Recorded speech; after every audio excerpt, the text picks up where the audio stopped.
کوئی مرد نہیں گیا جو سوگ منا رہی ہو، جو کچھ بھی ہوا ہے نارمل سی بات ہے۔ اب ہم دونوں شادی شدہ ہیں، میں نے کوئی غلط کام نہیں کیا ہے، اور ویسے بھی میں نے وہ سب تمہاری جان بچانے کے لیے کیا تھا، ورنہ اب تک مر چکی ہوتی تم۔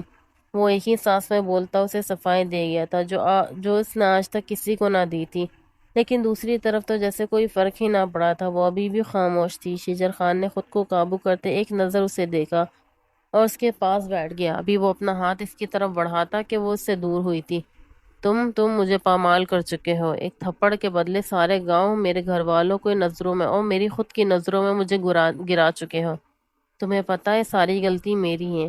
میں سوچتی تھی لڑکیوں کو بہادر ہونا چاہیے، کوئی غلط نظر ڈالے اس کی آنکھیں نوچ لینی چاہیے، لیکن میں غلط تھی۔ اب مجھے سمجھ آ گئی، جب بھی کوئی غلط نظر ڈالے آپ کو اس سے معافی مانگ کر اپنی عزت نفس کو مار کر اپنی عزت کی حفاظت کرنی چاہیے، ورنہ ان کا انجام وہی ہوگا جو میرے ساتھ ہوا ہے۔ گاؤں والوں کی نظروں میں بہادر خجستہ اب آوارہ کہلائے گی۔ میرے ماں باپ کو سب بھگوڑی اور بدکردار بیٹی کے تانے دیں گے، آزادی دینے کے تانے دیں گے۔ بہت صحیح ہوا میرے ساتھ۔ یہ سب باتیں کرتے وہ کوئی دیوانی معلوم ہو رہی تھی۔ اس کی باتیں سنتے شجر خان کو اپنا آپ حقیر لگا تھا۔ وہ ایک لڑکی سے بدلہ لینے میں کامیاب ہو چکا تھا، اس کی زمین سے ملامت کی تھی، لیکن یہ سب محض چند پلوں کے لیے تھا۔ اس کی طرف لپکتے کھینچ کھینچ کر اسے 2 تھپڑ مارے تھے۔ تم کہاں مر گئے تھے جب زلیخا گھر سے غائب ہوئی؟ دفع ہو جاؤ میری نظروں سے، اور کسی کو بھی بتائے بغیر زلیخا کو تلاش کرو۔ اس نے اسے پرے دھکیل کر خود اپنی گاڑی کو سٹارٹ کرتے اپنے غصے کو دبانے کی کوشش کی تھی۔ اگر تو زلیخا یہ سب تم نے محض مجھے تنگ کرنے کے لیے کیا ہے، تو یاد رکھنا میں تمہارا وہ حال کروں گا، ساتھ پشتے یاد رکھیں گی۔ صبح سے شام ہونے کو آئی تھی، لیکن زلیخا کا کچھ پتہ نہ چلا تھا۔ شجر خان غصے میں ہر چیز تباہ کر رہا تھا۔ اس نے یہ بات پھیلنے نہیں دی تھی کہ زلیخا گھر سے غائب ہے، اور جمیلہ کو تو 2 دنوں کے لیے حویلی کی تہ خانے میں ڈال دیا تھا، جو اپنی بے خبری کی وجہ سے زلیخا کو اکیلے چھوڑ گئی تھی۔ وہ جھکے کندھوں کے ساتھ حویلی داخل ہوا تھا۔ اب اسے خجستہ کی تکلیف کا اندازہ ہوا تھا، لیکن ابھی بھی وہ اسے اس کی غلطی کی وجہ سے معاف نہیں کر رہا تھا۔ وہ سیدھے کمرے میں آیا تو وہ شیشے کے سامنے کھڑی تھی۔ شجر نے ایک بھی پل انتظار کیے بغیر جا کے اسے پیچھے سے ہی اپنے حصار میں لے لیا تھا۔ وہ اس اچانک اتفاق پہ حیران سی رو رہ گئی تھی، اور جب سمجھ آئی تو کہنی اس کے پیٹ میں مارتے ہوئے اس سے دور ہوئی تھی۔ دور رہو مجھ سے گندے انسان، تمہارا اپنا غلیظ لمس مجھ پہ استعمال نہ کرنا۔ تم ایک تمیز اور انا پرست انسان ہو، دیکھ لینا تمہارا وہ حال ہوگا کہ ایڑیاں رگڑو گے، لیکن میں معاف نہیں کروں گی تمہیں۔ وہ غصے سے نتنے پھلاتے ہوئے بولی تھی۔ وہ موڑتے ہوئے ڈریسنگ روم میں جانے لگی تھی جب شجر نے اسے بازوؤں سے پکڑتے دیوار سے لگایا تھا۔ اس نے ایک ہی جس میں خجستہ کو بولنے کا موقع دیے بغیر اس کی سانسوں پہ حکمرانی جما لی تھی کہ وہ بے بس ہو گئی تھی۔ وہ جتنا اس کے بات سنتے شجر کا میٹر ایک بار پھر سے گھوما تھا۔ وہ دن بھر کا تھکا اس وقت لوٹا تھا، اور خجستہ کی کڑوی کسیلی باتیں سنتے اس کا غصہ ایک بار پھر سے عود آیا تھا۔ اس لیے وہ اب اپنی پوری شدت اس پر لٹاتے اسے بے بس کر گیا تھا۔ وہ اس کے چہرے پہ جا بجا اپنے لمس بکھیر رہا تھا۔ خجستہ بے حال ہو چکی تھی۔ اس سے پہلے وہ گرتی شجر خان نے اس کے کمر میں ہاتھ ڈالتے اسے اٹھا کر ڈریسنگ ٹیبل پہ بیٹھا دیا تھا۔ وہ اس کے قریب جاتے ہی بالکل اپنے ہوش گنوا بیٹھا تھا۔ اس بار بھی یہی ہوا تھا۔ وہ اس کی قربت میں پوری طرح بہک چکا تھا۔ وہ خجستہ کو نڈھال دیکھ کر تھوڑی سی آزادی بخشا، اور پھر اس کے سانسوں پر اپنا تسلط قائم کرتا۔ وہ پوری طرح ہر فکر سے آزاد اس کے وجود میں اترتا جا رہا تھا۔ اس پہ خجستہ کی مزاحمت کا کوئی اثر نہیں ہو رہا تھا۔ اس نے ایسے ہی اس کو اپنی باہوں میں بھرا ہوا تھا اور بستر پر آرام سے لٹا کر اس پر جنونی بادل بن کر سایہ کر گیا تھا۔ شجر نے چند پلوں کی رہائی دیتے اپنی قمیص کو وجود سے الگ کرتے بھیجا تھا۔ خجستہ نے اس سے دور ہوتے ہی اپنی سانسوں کو بحال کیا تھا، کیونکہ شجر نے اسے نڈھال ہی اتنا کر دیا تھا۔ ابھی وہ کچھ سوچتی یا سمجھتی جب وہ ایک بار پھر اس کے وجود پر قابض ہوتے سے بے بس کر گیا تھا۔ وہ تھکہار کا مزاحمت تک کر چکی تھی، اب بس خاموشی سے پڑی اس کی شدتیں اور اس کی سرگوشی کو سن رہی تھی۔ کتنے ہیں آنسو اس کی آنکھوں سے بے مول ہوتے بیڈ شیٹ میں جذب ہو چکے تھے، لیکن مقابل ان آنسوؤں کو بھی اپنے انداز میں چن رہا تھا۔ چاند بادلوں میں چھپا دور کھڑی قسمت کو دیکھ کر مسکرا رہا تھا، جو ان کی زندگی کو بدلنے والی تھی۔ جب واپس آیا تو زلیخا اسے کہیں نظر نہ آئی۔ کھانا وہ کھا چکی تھی، کیونکہ سامنے خالی شاپر پڑا ہوا تھا۔ ابھی اس نے آگے قدم بڑھایا ہی تھا جب اچانک سے کوئی اس کے سامنے آیا تھا۔ اس سے پہلے وہ اس پر وار کرتی عالم نے اس کا ہاتھ پکڑ لیا تھا۔ اس کے ہاتھ میں اسٹیل کی بالٹی تھی۔ اپنے وار کرنے کے لیے باتھ روم سے اٹھائی تھی۔ اگر بروقت عالم ہوشیاری سے اس کا ہاتھ نہ پکڑتا تو اب تک وہ بیوقوف اس کا سر پھاڑ کر انجانے شہر میں خود کو ایک نئی مصیبت میں پھنسا چکی ہوتی۔ زلیخا اپنا منصوبہ فیل ہوتے دیکھ کے لٹھے کے معنی سفید چہرہ لیے سے دیکھ رہی تھی، جو اب نہ جانے اس کے ساتھ کیا کرتا۔ زلیخا نے اس سے ہاتھ چھڑوانا چاہا، لیکن عالم کی گرفت مضبوط تھی۔ عالم نے اس کے ہاتھ سے بالٹی لے کر دور اچھالی اور آنکھوں میں غصہ لیے بڑے جارحانہ انداز میں سے ایک طرف دھکا دے کر دیوار کے ساتھ پن کیا تھا۔ بہت اٹھا لیا میری خاموشی کا فائدہ، اب بغیر چور چرا کے جو کہہ رہا ہوں اس پر عمل کرو، ورنہ آئی تو بڑی حفاظت سے پھرا اس کی طرف بڑھاتا، اسے ایک ہی جھٹکے سے درخت کے ساتھ لگاتے وہ سرخ چہرے سے گررایا تھا۔ لگتا ہے کل رات کے بعد تمہارے دماغ نے کام کرنا بند کر دیا ہے، جو میری کسی بھی بات کا ریاکٹ نہیں کر رہی ہو۔ اسے چپ اپنی طرف دیکھتے پا کر شجر خان نے اس کے نینوں کے پیالوں میں دیکھا تھا، مخمور لہجے میں بولا تو خجستہ نے اپنا پورا زور لگا کر خود کو اس کی گرفت سے آزاد کرنا چاہا تھا۔ غصے سے اس کا پورا وجود پور جل اٹھا تھا۔ جب سے وہ اس کی ملکیت میں آئی تھی تب سے شجر نے اس پر خود سے زیادہ نظر رکھے ہوئے تھے، جو کہ ظاہر سی بات ہے ناممکن سا تھا، مگر پھر بھی وہ ہار نہیں مان رہی تھی۔ اف، اب لگی ہو میری جنگلی بلی، ورنہ میں تو ڈر ہی گیا تھا کہ کہیں تمہیں مجھ سے پیار تو نہیں ہو گیا۔ اس کے لبوں اور غصہ سے لال چہرے کو گہری نظروں سے تکتے شجر خان نے اپنے نچلے ہونٹ کی کونے کو دانتوں میں دبا کر اپنی آنے والی مسکراہٹ کا گلا گھونٹا تھا۔ یہ صاف اس کی خاموشی پر چوٹ تھی۔ شجر اچھی طرح جان گیا تھا اگر وہ مسکرا دیتا تو وہ غصے سے چیخنے لگ جاتی، جو وہ نہیں چاہتا تھا، اور اس لیے اس کی طبیعت اب بھی ٹھیک نہیں تھی۔ اوہ خان صاحب، پیار اور تم سے؟ جاؤ کام کرو اپنا، تم سے پیار تو میری جوتی بھی نہ کرے۔ میں خود تو بہت دور کی بات ہے۔ شجر خان کی قربت اسے گھبراہٹ میں مبتلا کر رہی تھی، مگر پھر بھی وہ بڑی مشکل سے اپنی کپکپاہٹ پر قابو پا کر غصے سے بولی تھی، چلو دیکھتے ہیں مجھ سے تم محبت کرتی ہو کہ تمہاری جوتی۔ خجستہ کی بات نے شجر کو غصہ دلا دیا تھا تو وہ دانت پیس کر بولا تھا، چھوڑو مجھے گھٹیا انسان۔ وہ اپنا پورا زور لگا کے اس کی گرفت سے آزاد ہوئی اور اسے قہر برساتی ناخوں سے گھورتی آگے بڑھی۔ نیک وہ تھی جب شجر نے اسے بالوں سے پکڑ کر واپس اپنے نزدیک کیا۔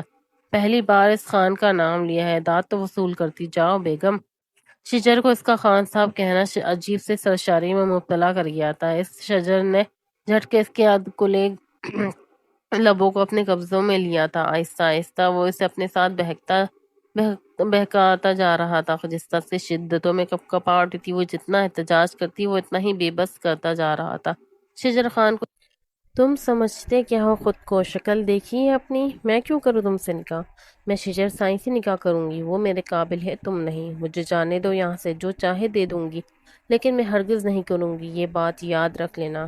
شجر خان سے محبت کرتی ہوں میں، اور ہمیشہ اس کی ہی رہوں گی۔ عالم نے اس کی بات سنتے ہاں میں سر ہلایا اور کمرے کا دروازہ بند کرتے اس کے سر سے چادر اچھال کر دور پھینکی تھی۔ ٹھیک ہے پھر، میں تو نکاح کرنا چاہتا تھا تاکہ تو میں آزاد کر دوں گا، لیکن یہ بھی صحیح ہے جب اس کی کزن بہن اجڑی حالت میں کچرے کی ڈھیر پہ پڑی ملے گی تو وہ کیا کوئی مرد تمہیں اپنائے گا؟ عالم کی بات سنتے زلیخا کی روح کانپ اٹھی تھی۔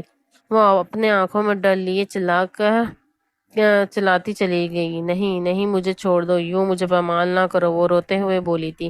اسے دوپٹے کے بغیر یوں ہاتھ جوڑے دیکھ عالم کا دل کیا تھا زمین پھٹے اور وہ اس میں سما جائے، لیکن یہ سب بھی ضروری تھا۔ وہ ڈھیٹ لڑکی پیار سے ہرگز نہیں مانتی، تو آج بھی اور اسی وقت مجھ سے نکاح؟ ایک دم عالم سنجیدہ گرجدار آواز گونجی تھی، جسے سنتے زلیخا کو اپنی روح فنا ہوتی نظر آئی تھی۔ مجھے جانے دو، مجھے معاف کر دو، میں نہیں جانتی میں نے جو پوچھا ہے ہاں یا نہ۔ وہ اس کی بات اچک گیا تھا۔ زلیخا خاموش بکنے کا، آج سارا نشہ اتار دوں گی، میرا نام بھی خجستہ ہے۔ خجستہ نے کھڑکی میں کھڑی اعلان کو دیکھ رہی تھی، غصے سے کچھ سوچتی پیچھے ہٹی تھی۔ شجر کے اندر آنے سے پہلے وہ بھاگتے ہوئے واش روم میں داخل ہوئی تھی، اپنے دوپٹے میں چھپائے شاپر میں سے سفید رنگ کا پاؤڈر نکالا اور ادھر ادھر کچھ تلاشا۔ پاس اسے بڑی سی بالٹی پڑی نظر آئی، اس نے وہ سارا مواد اس میں الٹ دیا۔ آج پتہ چلے گا تمہیں خجستہ جہاں کیا چیز ہے۔ اس نے بالٹی نل کے نیچے رکھی، اسے کھول کر فل بھر دیا۔ اس دوران وہ پوری کوشش کر رہی تھی کہ اس کا ہاتھ پانی کو نہ لگے۔ اس کام سے فارغ ہو کر اس نے اوپر کا کنیکشن بند کیا تاکہ شاور سے پانی نہ آئے۔ اپنے کام سے مطمئن ہو کر خجستہ بیڈ پہ لیٹ کر کچھ سوچ کر کمبل سے خود کو ڈھانپ لیا۔ شجر خوشگوار موڈ میں گنگناتا کمرے میں داخل ہوا تھا۔ خجستہ کو بیڈ پہ لیٹے دیکھ اس کی رگوں پہ دل پھر ایک مسکراہٹ آ جمی تھی۔ وہ چند قدم چلتا اس سے کچھ فاصلے پہ کھڑا اس کے خوبصورت چہرے کو دیکھتا مدہوش سا ہوا تھا۔ اسے یہ بات ماننی پڑی تھی کہ یہ لڑکی اسے بھپرے ہوئے شیر کی تمام تشددیں خود میں سنوانے کی طاقت رکھتی تھی۔ شجر خان نے جھک کر اپنے لب اس کے ماتھے پہ رکھے اور اپنے کندھے سے جگ اتار کر سائڈ پہ رکھی اور قمیص کے بٹن اوپن کرتا واش روم کی طرف بڑھ گیا۔ سیٹی پر کوئی شوق دھن گنگناتا وہ بھول گیا تھا کہ اس کے ساتھ ہونے کیا والا ہے۔ شجر خان نے جیسے ہی واش روم کا دروازہ بند کیا خجستہ اٹھ کے بیٹھ گئی تھی۔ اس کا متوقع رد عمل سوچ کر خجستہ کو اپنے کلیجے میں ٹھنڈ پڑتی ہوئی محسوس ہوئی تھی۔ اتنے دنوں کا سارا غصہ آج ٹھنڈا ہوتا نظر آ رہا تھا۔ اسے 1 2 3 4 5 پانے کی گننے کی آواز پر وہ پرجوش ہو کے کاؤنٹنگ کرتی اس کی چیخوں کا انتظار کرنے لگی۔ مگر یہ کیا 5 منٹ 10 منٹ مگر اس کی تو کوئی آواز ہی نہیں نکلی۔ اس نے مسترب ہوتے ہوئے ہاتھ مسا۔ اتنا اچھا موقع ہاتھ سے جانے پر اسے جی بھر کر غصہ آ رہا تھا۔ زرینہ چند منٹ بعد شجر خان کی دھاڑ پر اس کے مرجھائے چہرے پر خوبصورت سی مسکان پھیلی تھی۔ اپنے پلان کی کامیابی پہ وہ ہولے سے پرجوش انداز میں کہتی بھاگ کر خود واپس کمبل پہ ڈیلے ڈالے لیٹ گئی۔ تھوڑی ہی دیر میں شجر غصے سے زرینہ اور کریم کو آواز دیتا واش روم سے باہر نکلا تھا۔ اس کا سارا جسم سرخ انگارہ بنا ہوا تھا۔ وہ تولیے سے اپنا جسم رگڑتا جلدی سے کمرے میں آیا تھا۔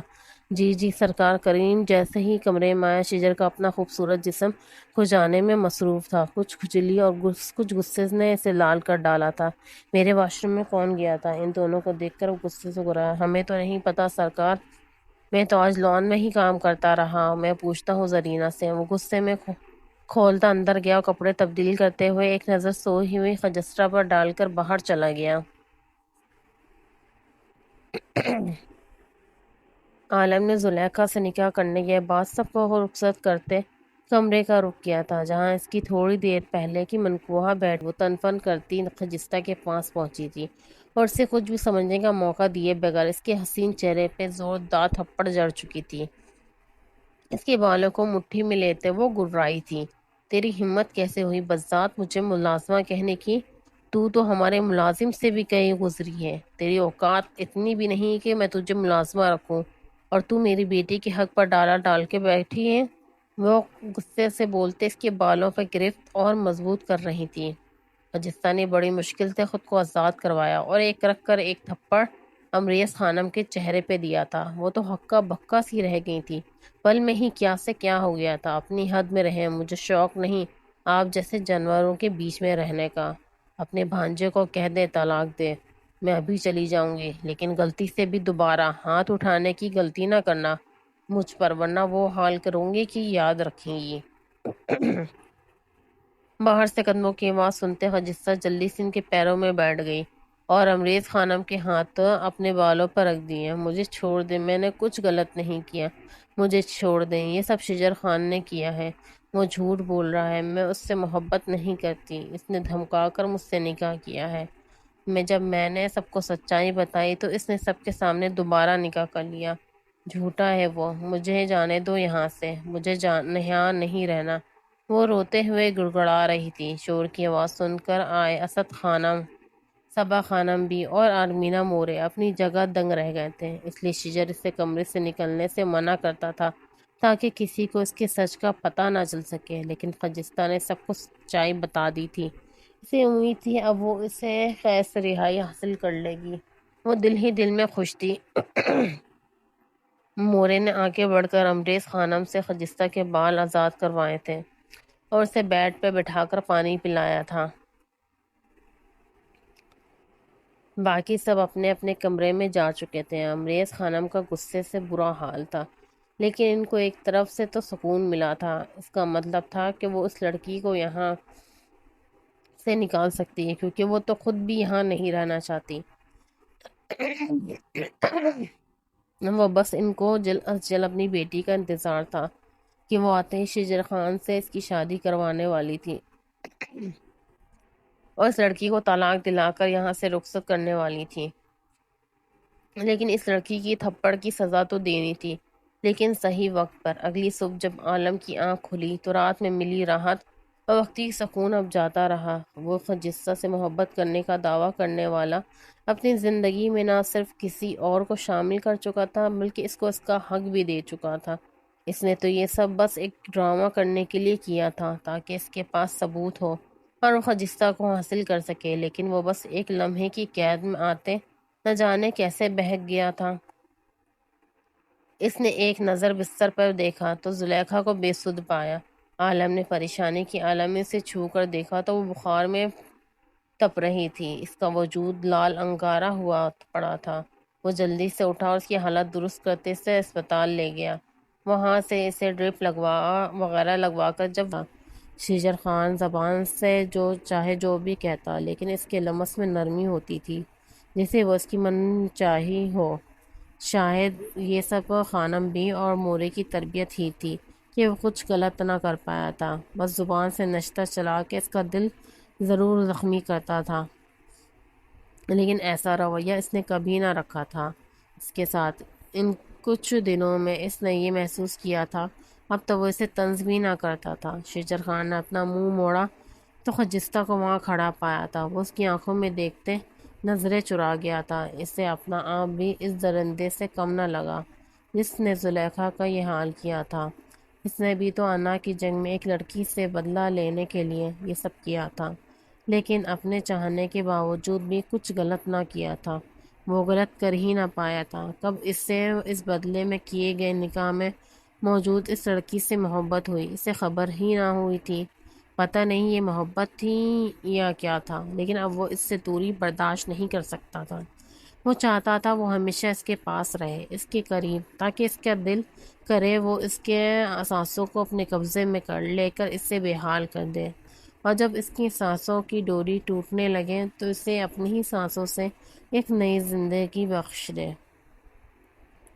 شجر نے اپنے باپ کے کہے پر عمل کیا تھا اور ان کو شہر میں منتقل کر چکا تھا۔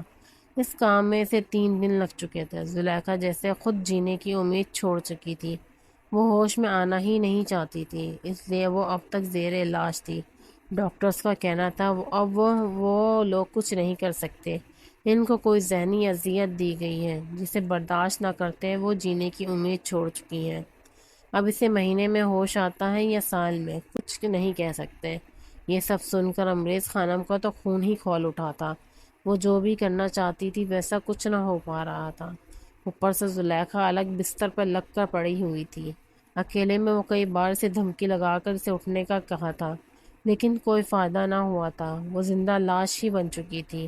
اگر وہ مر بھی جاتی تو کسی کی زندگی پہ کوئی اثر نہیں پڑنے والا تھا۔ عالم نے جو کر دیا تھا اس کے بعد اسے ایک پل کے لیے بھی سکون کی نیند میسر نہیں ہوئی تھی۔ وہ اضطراب میں گھر دن چڑچڑا ہوتا جا رہا تھا، لیکن اس نے ایک بار اتنی زیادہ تعلیم نہ تھی، اس لیے کسی ریسٹورنٹ میں کام کر رہا تھا۔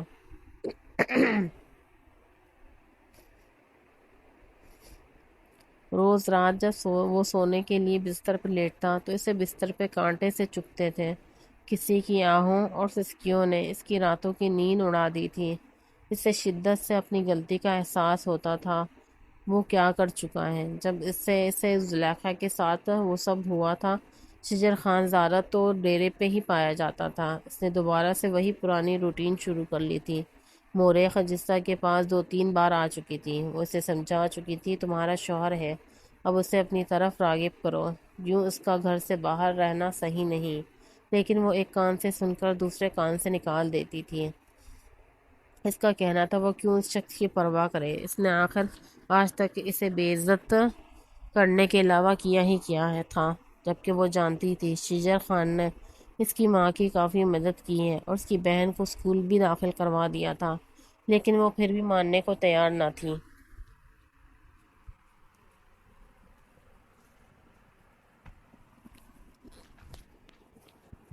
ہجوم میں ہار جانے کے بعد لوگوں نے خجستہ کے باپ کو بہت مارا تھا۔ اس کے 2 دن بعد اس کی لاش جوئے کے اڈے کے پچھلی سائڈ سے برآمد ہوئی تھی۔ شیجر خان خود خجستہ کو اس کے گھر لے کر گیا تھا۔